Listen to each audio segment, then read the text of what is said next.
Kejaksaan Agung kembali menegaskan status ex-Jampitsus Febri Adriansyah masih berstatus tersangka. Hal tersebut meralat pernyataan sebelumnya, jadi diralat pernyataan sebelumnya yang menyebut Febri masih saksi. Penegasan mantan Jampitsus sebagai tersangka disampaikan Kejagung melalui keterangan pers. Dalam surat ini, Kapus Penkum Kejagung mengatakan status Febri Adriansyah masih status tersangka.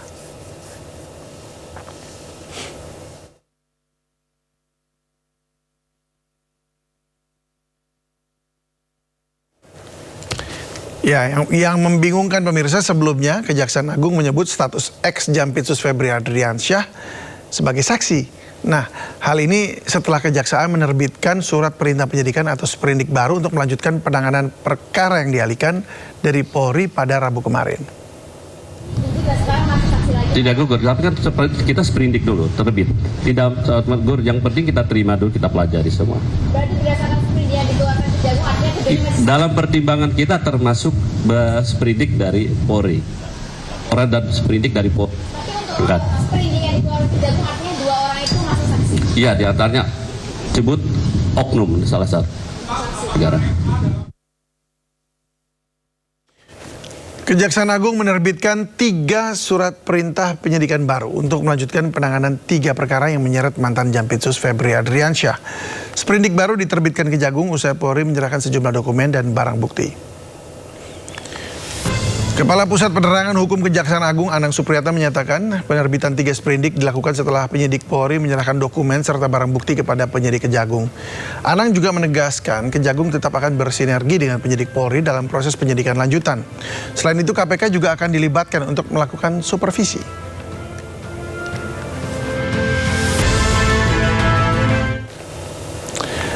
Namun demikian Kejaksaan Agung telah membentuk tim penyidik khusus untuk mengusut perkara yang menyeret Febri Adriansyah.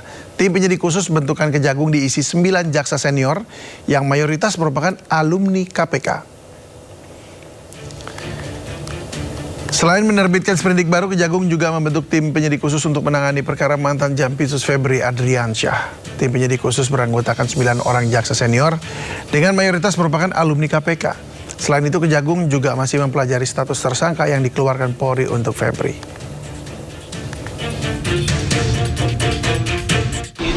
Dalam sprindik baru, kami terbitkan makanya sprindik yang sifatnya khusus, kita bentuk tim khusus. Ini terdiri dari 9 orang. Yang jelas, sebagian besar penyidik-penyidik ini yang berasal mantan alumni KPK. Kita sudah menyiapkan sprindik. Tersangka itu kan dikeluarkan dari sana ya. Nah, tentunya kita pelajari. Nanti penyidik ini kita buka, kita pelajari dulu. Berdasarkan barang-barang bukti yang ada juga sambil berlanjut ini. Termasuk nanti kan kita belum menerima. Ini yang baru kita terima kan dokumen-dokumen. Belum barang bukti, nanti juga tersangka kita terima. Tidak gugur, tapi kan kita sprindik dulu, terbit. Tidak gugur, yang penting kita terima dulu, kita pelajari semua. Berarti berdasarkan sprindik yang dikeluarkan Kejagung artinya dalam pertimbangan kita termasuk sprindik dari Polri. Kami melihat ini progres yang positif karena Kejagung kemudian dengan segera membentuk tim khusus ya, yang kemudian beranggotakan diantaranya adalah mantan-mantan dari insan KPK ya, khususnya di Jaksa Penuntut Umum. Artinya kami melihat memang kompetensi, pengalaman ketika mereka bertugas di KPK dibutuhkan untuk bisa membantu dalam proses penyidikan perkara tersebut. Jadi Febri Adriansyah tersangka atau saksi? Nah, status Febri Adriansyah ini ramai dibicarakan. Usai Kejaksaan kemarin sempat menyatakan membuat 3 sprindik baru dan 2 TSK menjadi saksi. Jadi hari ini ditegaskan status FA masih tersangka. Tidak gugur, tapi kan kita sprindik dulu, terbit. Tidak gugur, yang penting kita terima dulu, kita pelajari semua. Berarti berdasarkan sprindik yang dikeluarkan Kejagung artinya dalam pertimbangan kita termasuk sprindik dari Polri. Orang dan sprindik dari Polri. Tapi untuk sprindik yang dikeluarkan Kejagung artinya 2 orang itu masuk saksi? Iya, diantaranya sebut oknum salah satu negara. Nah, pernyataan ini nih yang membuat heboh kemarin. Kalau Kalau diulangi, kalimat jawaban dari Pak Anang Supriyatna, Kapus Penkum Kejaksaan Agung, di mana pertanyaan wartawan adalah, artinya dari sprindik baru, 2 orang itu apakah masih saksi, Pak? Jawabannya, iya, diantaranya disebut oknum. Iya, diantaranya disebut oknum salah satu. Disebut oknum salah satu. Lalu dari pernyataan itu memunculkan asumsi, berarti Febri Adriansyah berganti status menjadi saksi. Loh, kok bisa? Netizen heboh dan ramai-ramai membuat komentar terkait hal ini. Bagaimana bisa? Padahal sebelumnya Polri sudah menetapkan Febri Adriansyah sebagai tersangka. Ketika netizen heboh, video-video reaction tentang hal itu bermunculan, ada kabar baru lagi. Malam tadi, Kejaksaan Agung menegaskan status ex-Jampitsus Febri Adriansyah masih berstatus tersangka. Dalam surat resmi Pusat Penerangan Hukum Kejaksaan Agung ditegaskan bahwa status Febri Adriansyah masih tersangka. Loh, jadi statusnya tersangka atau saksi nih? Maunya apa?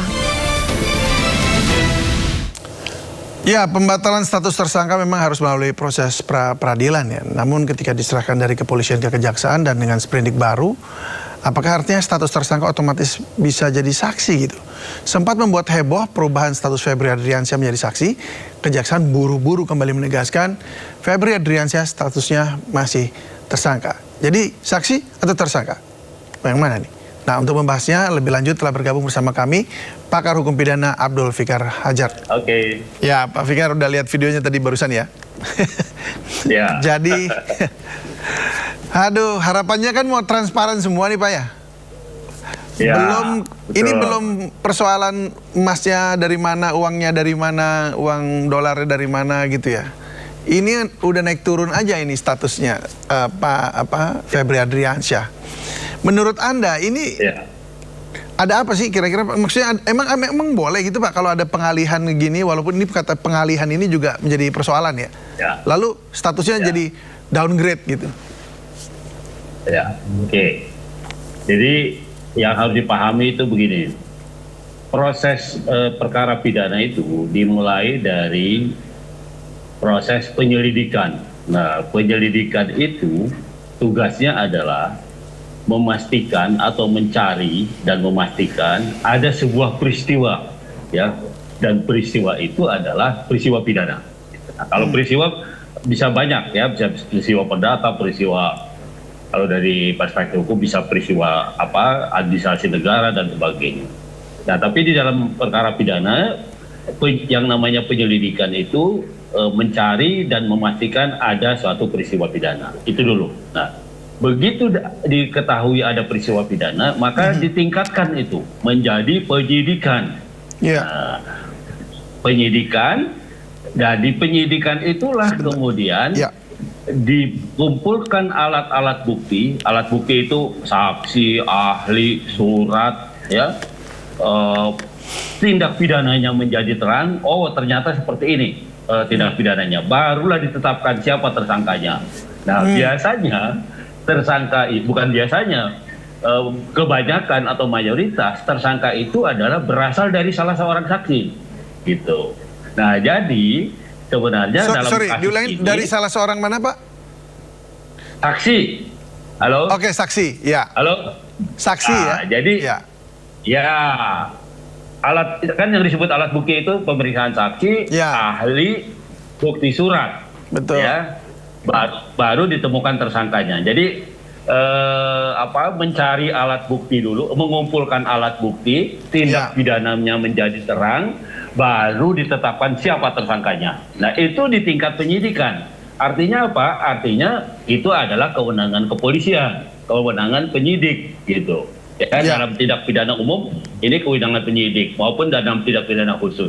Tetapi dalam tindak pidana khusus ya, termasuk korupsi, jaksa juga bisa jadi penyidik, ya, jaksa juga bisa jadi penyidik.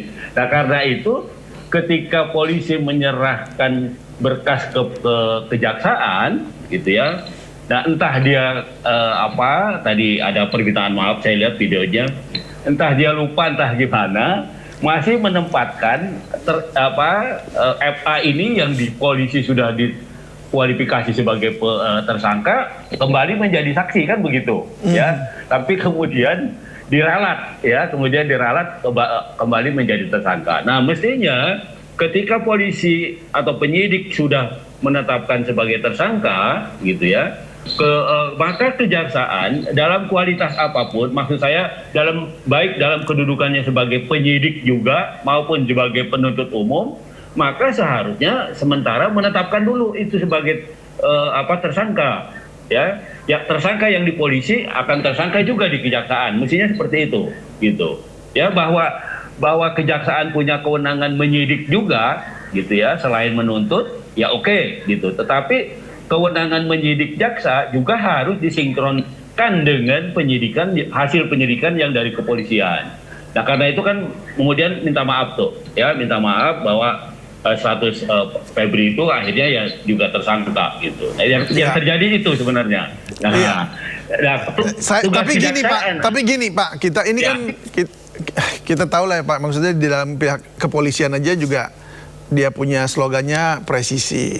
Kejaksaannya juga kalau mengolah hasil penyidikan dari pihak kepolisian juga tentunya juga sangat precise gitu ya, sangat tepat gitu. Apa alasan lupa itu bisa diterima begitu saja atau gimana? Emang bisa gitu lupa begitu aja? Harusnya nggak lupa, karena ketika penyidik polisi menyerahkan berkas ke kejaksaan itu sudah jelas. Ya, artinya ada berkasnya gitu kan, ada siapa tersangkanya, siapa saksi-saksinya, ada barang buktinya gitu. Itu yang diserahkan, ada orangnya kemudian diserahkan. Jadi ada 3 hal, berkas perkara, ya, tersangkanya gitu ya. Nah, kemudian itu diserahkan kepada kejaksaan. Nah, kalau kejaksaan kemudian kejaksaan mestinya harus mengikuti apa yang sudah dilakukan oleh penyidikan. Nah, kalau kemudian ada perubahan itu bisa terjadi, ya, bisa terjadi di pengadilan. Nah, dalam arti diuji dulu itu status tersangkanya, ya. Apakah memang ada bukti, ada alasan dia didudukan sebagai tersangka? Apa memang betul dia melakukan tindak pidana? Nah, itu kan diuji melalui pemeriksaan di pengadilan. Dan hakim yang harus menetapkan itu kan, bahwa ini enggak nih, paling cukup jadi saksi aja begitu ya kan? Ya, betul. Jadi itu kewenangan hakim. Betul. Nah, tapi penuntut umum atau jaksa itu tugasnya adalah memproses perkara itu menjadi dakwaan, kemudian mendakwa. Kan jelas siapa tersangkanya gitu. Jadi memang agak aneh juga kalau kemudian kelupaan karena berkas yang dikirim oleh polisi jelas gitu loh. Oke, ada BAP-nya, Pak Fikar, kita ngomong keanehannya dulu deh ya. Keanehannya dulu. Menurut Anda ini ada upaya apa di balik kata keanehan ini? Ya, saya kira kalau dipikir secara logis ya masuk akal juga gitu ya, artinya ini satu upaya mungkin ada solidaritas korp dan sebagainya, bahwa tersangkanya kan dari kalangan mereka juga ya, apalagi kemudian jabatannya eselon 1 loh, di bawah Jaksa Agung kan itu kan Jampitsus itu kan jam-jam itu kan di bawah Jaksa Agung langsung gitu, jadi itu kedudukannya sebagai eselon 1. Nah, karena itu kemudian mungkin ada semacam solidaritas korp ya secara diam-diam, tetapi itu nggak bisa diterapkan di dalam konteks proses penanganan perkara gitu. Nah, karena itu kemudian disadari itu ya, mungkin juga ada yang bilangin juga ya jangan begitulah maunya gitu kan. Nah, akhirnya kan disadari, dikembalikan statusnya memang dia tersangka gitu. Dan, ya jujur kan jadi orang jadinya bingung Pak ya. Kenapa? Karena nih yang bener nih mau nolongin temen atau gimana nih, dan lama-lama nggak selesai juga nih kasus kan lama-lama. Betul. Iya kan? Iya, artinya masyarakat juga udah pinter gitu. Mereka udah komentar banyak di ini. Ini aneh banget, udah kayak lift eskalator aja nih, naik turun statusnya. Oh, oke. Jadi sebenarnya ya ini bisa dilanjutkan ya, walaupun nanti mungkin saja ada pra peradilan, tapi ya karena ada KUHP yang baru juga, ya kan? Ya. Jadi kita bisa Nggak apa-apa. masih bisa lanjut ya, masih bisa ada harapan gitu buat masyarakat maksudnya untuk ini Ya, kasus ini tetap gini. terkuak gitu. Pra peradilan itu bisa dilakukan baik pada tingkat penyidikan di kepolisian maupun sebelum masuk ke pengadilan, setelah diserahkan ke jaksa juga masih bisa di pra peradilan kan. Ya, nggak ada masalah itu. Sampai kemudian pra peradilan itu akan gugur kalau berkasnya dinaikkan ke ke pengadilan. Nah, dia pra peradilannya akan gugur. Karena pra peradilan kan mempersoalkan proses sebenarnya, iya kan? Apakah penetapan tersangkanya sah, apakah penangkapan penahanannya sah, apakah penggeledahan yang dilakukan oleh polisi itu dan penyitaan barang bukti itu sah atau tidak. Nah, itu pra peradilan gitu. Tetapi ketika berkasnya diserahkan ke pengadilan, maka sudah tertutup pra peradilan. Begitu, Mas. Pak Fikar, terakhir ya, mungkin begini, ini kan ada barang bukti, emas dan uang begitu. Kalau ini ada dialihkan ke kejaksaan, artinya semua barang bukti diserahkan ke kejaksaan, begitu ya? Betul. Betul. Lalu kalau Jadi, ada pihak kepolisian kemudian masih menemukan ada lanjutan atau ada temuan-temuan baru, itu harus dikoordinasikan ke kejaksaan atau mereka bisa melakukan penggeledahan atau aksi sendiri lalu kemudian diserahkan ke kejaksaan. Oke, nomor satu, kalau penyidik menemukan lagi barang bukti, maka dia akan menyelidiki dulu, ya, akan menyelidiki dulu apakah barang bukti ini bagian dari tindak pidana yang sudah diserahkan ke kejaksaan itu, gitu ya, atau ini ada tindak pidana sendiri, gitu umpamanya. Oh, dia harus temukan dulu itu ya, temukan pidananya apa, gitu. Oke, baik. Nah, betul. Dia bagian dari tindak pidana yang pertama atau ada tindak pidana sendiri. Apalagi kalau ditemukannya di tempat lain. Ya, iya kan? Nah, itu bisa jadi ada tindak pidana lain gitu yang tersendiri. Baik, jadi dalam hal ini polisi tetap harus bersinergi dengan Kejaksaan Agung, begitu ya. Tetapi betul. domainnya sekarang semua ada di Kejaksaan Agung. Betul. Oke, jadi polisi nggak bisa kecuali perkara tilang, ya. Polisi kecuali perkara tilang dia bisa langsung bawa ke pengadilan menuntut. Ya. Iya kan, kalau ada ditilang kan langsung ketemunya petugas polisi kan. Ya. Tapi kalau perkara pidana biasa semua harus melalui kejaksaan. Jadi jaksalah yang akan bertindak nanti sebagai penuntut umumnya. Begitu, baik. Mas. Baik, Pak Fikar, sudah jelas. Terima kasih banyak atas waktunya di Sino Sore. Semoga terkuak ini ya, kasus ini. Siapa yang uang siapa itu, emas siapa itu, dan juga pelakunya bisa dibawa ke pengadilan dan tentunya harus dihukum seberat-beratnya. Terima kasih Pak Fikar, salam sehat selalu.